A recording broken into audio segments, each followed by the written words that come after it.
이 방송은 정부의 방역 지침을 준수하여 녹음되었습니다.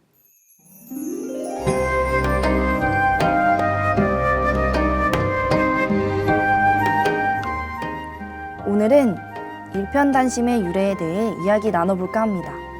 때는 고려 말 조선이 세워지기 전 이성계가 개혁을 선언하며 고려의 충신 정몽주에게 찾아가 회심의 말을 시로 전하게 되는데, 이런들 어떠하리 저런들 어떠하리 만수산 드렁치기 얽혀진들 어떠하리 우리도 이와 같이 얽혀 백년 만년 누리고자. 하지만 정몽주는 고려를 버리고 이성계의 편이 되어 백년 만년 잘 살아보자는 이야기를 듣고 마음에 어떠한 다짐을 하였다고 하는데, 다음은 정몽주의 답가입니다.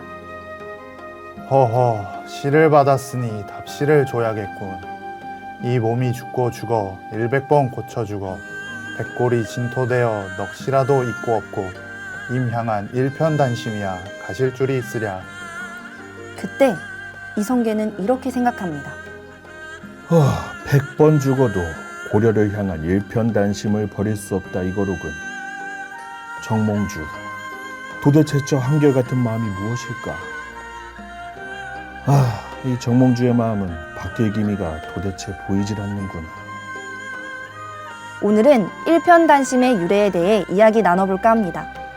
때는 고려 말 조선이 세워지기 전 이성계가 개혁을 선언하며 고려의 중신 정몽주에게 찾아가 회심의 말을 시로 전하게 되는데,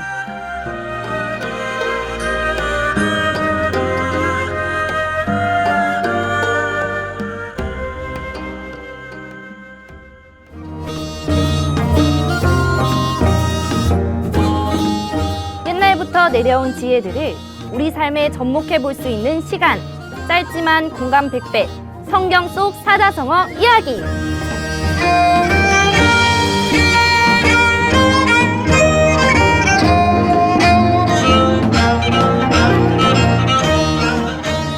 전 세계에 계신 하늘파 청취자 여러분 반갑습니다. 저는 여러분의 친구 라쿤입니다.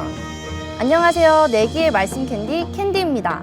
라쿤 오빠, 성경 속 사자성어 편 중에 기억 남는 편 있어?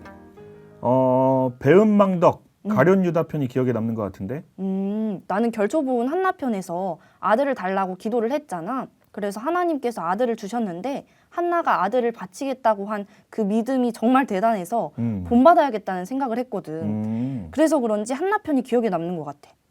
오늘은 오프닝에서와 같이 나와 함께 새로운 나라를 건국하자고 하는 이성계의 솔깃한 제안에도 끝까지 굳은 충성심을 보여준 정몽주.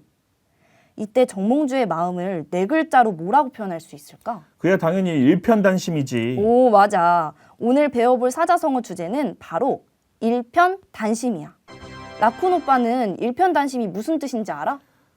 한일, 조각편, 붉을 단, 마음 심자를 써서 한 조각의 붉은 마음이란 뜻인데, 여기서 붉은 마음이란 한결같은 참된 정성이나 충성심처럼 변치 않는 참된 마음이란 뜻이잖아. 오, 라쿤 오빠 사자성어 공부 좀 해왔나 봐. 당연하지. 하늘파 녹음하기 전에 준비는 해야죠. 맞았어. 그래서 정몽주가 보여준 일편단심의 마음을 오늘의 1일 스토리텔러 캔디와 함께 성경 속 상황에서도 배우러 가볼까? 좋아. 라쿤 오빠, 짱 친한 베스트 프렌드 많아? 많지. 인싸라서 왠지 많을 것 같았어. 그런데 그렇게 많은 친구들이 있어도, 내가 사랑하는 이성이 있어도 그 우정, 사랑이 한결같지 않고 변하게 되잖아. 세상에 변하지 않는 거, 영원한 게 없다는 사실에 힘들어 본 적 없어? 뭐 말하자면 길지. 그치. 정말 우리는 이럴 때 영원한 게 없다는 사실에 인생이 너무 허무하다, 이런 생각 해본 적 있을 거야. 성경에 이런 변하지 않는 마음을 가진 사람들이 나와. 성경에 일편단심과 딱 맞는 사람들이 나온다는 거 알고 있었어? 뭐 여러 명 있지 않을까? 누구일 것 같아? 모르겠네. 바로 예수님이야. 예수님은 어떻게 일편단심, 흔들리지 않는 한결같은 마음을 유지할 수 있었을까? 내가 예수님의 엄청난 일화 2가지를 들려줄게. 잘 들어봐. 하나는 마귀에게 시험을 받으신 일이야. 그리고 하나는 십자가 지신 사건이야. 때는 약 2000년 전 이야기야. 예수님께서 약 3년의 기간 동안 하나님의 아들로서 사역을 하신 것 모두 잘 알고 있지? 예수님의 공생애의 기간이 어떻게 보면 정말 놀랍고 대단하시다, 존경스럽다는 생각이 들면서도 또 가슴이 메이기도 한 일들이 참 많았었거든. 예수님은 자기 백성을 죄에서 구원할 자라는 이름의 뜻 그대로 구약 성경, 시편, 이사야, 예레미야 등 정말 많은 곳에 예언이 되어 있었거든. 그 중에 미가서 5장 2절의 약속과도 같이 베들레헴의 한 마국간 구유에서 태어나셨거든. 그렇게 시간이 지난 어느 날 예수님은 누가복음 4장에 보면 성령에 이끌리어 사단에게 시험받는 일이 있었어. 사단에게 시험을 받는 기간에 2절에 보면 이 모든 날에 아무것도 잡수시지 아니하였다고 나와. 예수님은 며칠 정도 굶으셨을까? 40일이야. 무려 40일 동안 아무것도 먹지 않고 배가 고프신 상황이었잖아. 그러니까 정말 어려움이 많으셨겠지? 맞아. 그 상황에서 사단에게 시험을 받으시는데 정말 기운이 쫙쫙 빠져서 아무것도 못할 것 같잖아. 아니 사람이 40일 동안 아무것도 안 먹고 강제로 다이어트처럼 굶게 된다는 거잖아. 맞아. 아, 상상만 해도 너무 힘들다. 근데 우리와 똑같은 육체를 가지신 예수님한테 사단은 시험을 하게 돼. 어떤 그래? 시험이었을까? 모르겠네. 첫 번째 시험은 네가 하나님의 아들이면 이 돌들에게 말해서 떡덩이가 되게 하라. 두 번째는 예수님을 이끌고 올라가서 순식간에 천하만국을 보여주게 되거든. 그러면서 사단이 예수님에게 말해. 이 모든 권세와 영광을 내가 내게 주겠다. 이것은 내게 넘겨준 것이므로 나의 원하는 자에게 줄 테니 나에게 절하라. 그리고 세 번째, 마지막 시험은 사단이 예수님을 예루살렘 성전 꼭대기에 세우고 네가 만일 하나님의 아들이면 여기서 뛰어내리라고 해.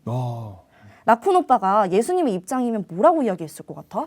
나 같으면 배고파서 돌이 찹쌀떡이 되게 하라고 이야기했을 것 같아. 아니지. 라쿤 오빠 뷔페 좋아하잖아. 뷔페에서 산더미처럼 파인애플을 쌓아서 먹는다는 그런 그치. 소문이 있어. 남기지 않을 자신 있습니다. 오빠 같으면 돌이 파인애플이 되게 하라고 이야기했을 것 같은데? 맞아요. 하지만 예수님은 이렇게 이야기하셨어. 예수님께서 성경에 기록되어 있는 말들을 이야기하시면서 굶주린 상황에서 사람이 떡으로만 살 것이 아니라 하였다.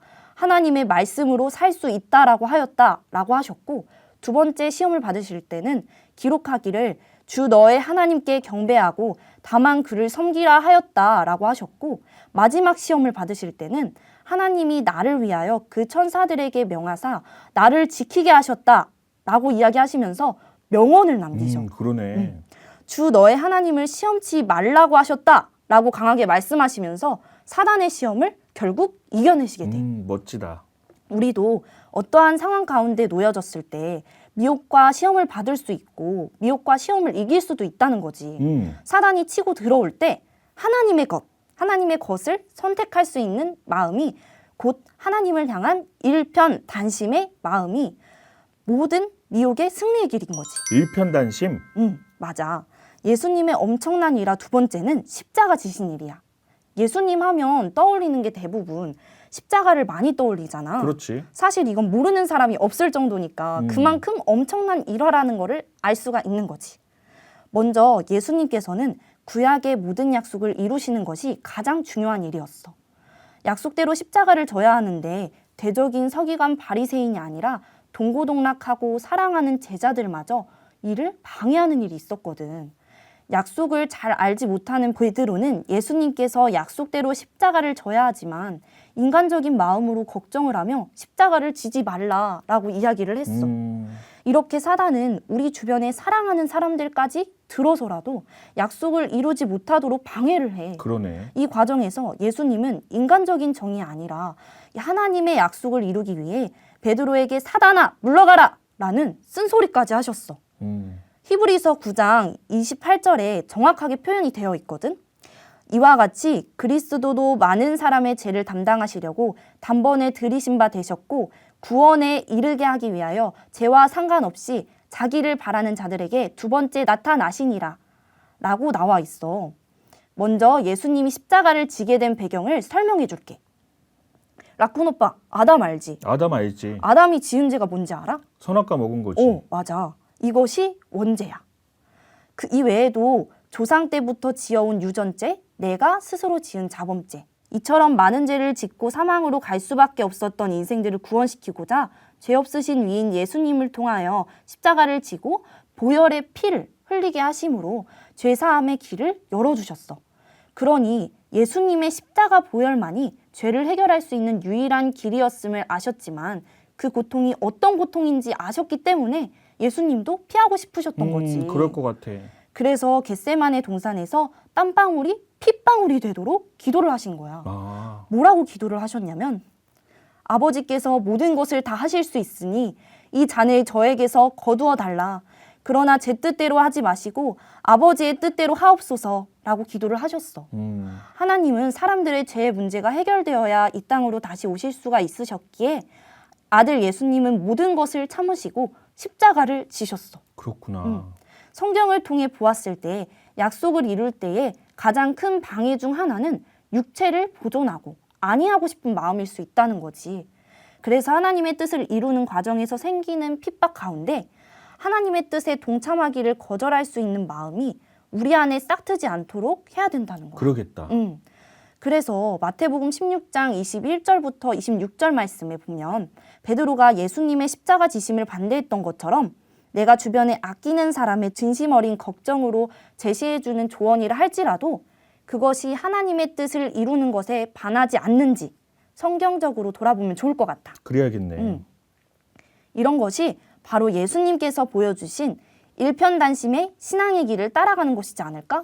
일편단심이 내 주관이 아니라 성경대로 가는 것인지 한 번쯤은 생각을 하고 마음을 먹어야겠다.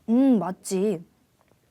근데 땀방울이 핏방울이 되도록 기도하셨던 이유를 오늘날 의학적으로 접근을 해보면 십자가에 달리게 되면 사람은 근육, 경련과 질식으로 사망하게 돼. 십자가에 달리게 되면 폐가 눌려서 숨을 쉴 수가 없거든. 그래서 결국 사망에 이르게 되거든. 처음에는 몸이 처지니까 폐가 눌리게 되잖아. 그렇다 보니까 몸을 일으키게 되는 거지.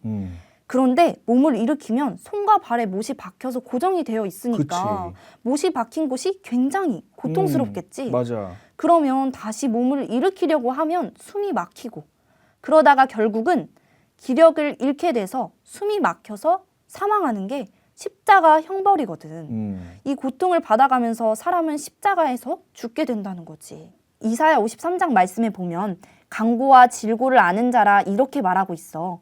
강고라는 것은 가난의 고통, 질고라는 것은 질병의 고통이야. 이 땅에 예수님이 오셔서 하나님의 아들로서 가난의 고통과 질병의 고통을 가지면서 하나님의 사역을 이뤄 가셨던 거지.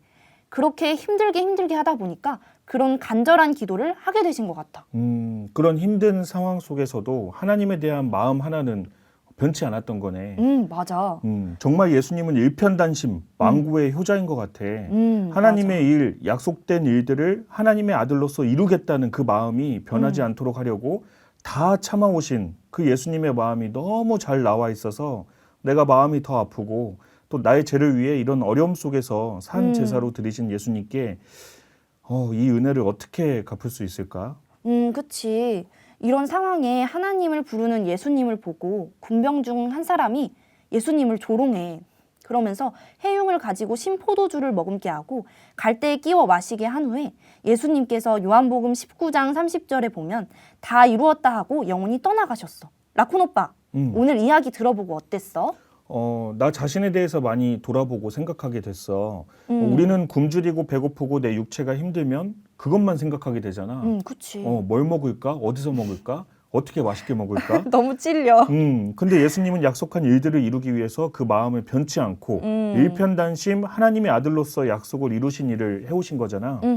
정말 나라면 못했을 것 같다는 생각이 들고 또 이런 고통을 견뎌내신 예수님이 대단하다라는 생각이 드는데 이렇게 사람으로서 고민, 번뇌, 갈등은 있었지만 결국은 일편단심의 마음으로 승리하신 예수님이지. 다시 말해 그 정도로 고통스러운 일이었다는 거 우리는 이렇게 예수님처럼 시험을 받고 또 십자가의 고난을 감당할 수 있었을까? 이런 생각이 또 드네. 맞아. 나라도 그 고통을 감당한다고 하면 진짜 나는 못했을 것 같아. 우리도 예수님이 아무리 어떤 시험이 있고 고통이 있더라도 이겨내신 것처럼 신앙하면서 이겨내야 할 것들이 있다면 변치 않는 마음을 갖추기 위해서 조금이라도 더 노력하면서 이겨냈으면 좋겠어. 그럼 다음 시간에는 어떤 사자성어가 나올지 기대해 보면서 그럼 여러분 안녕히 안녕히 계세요.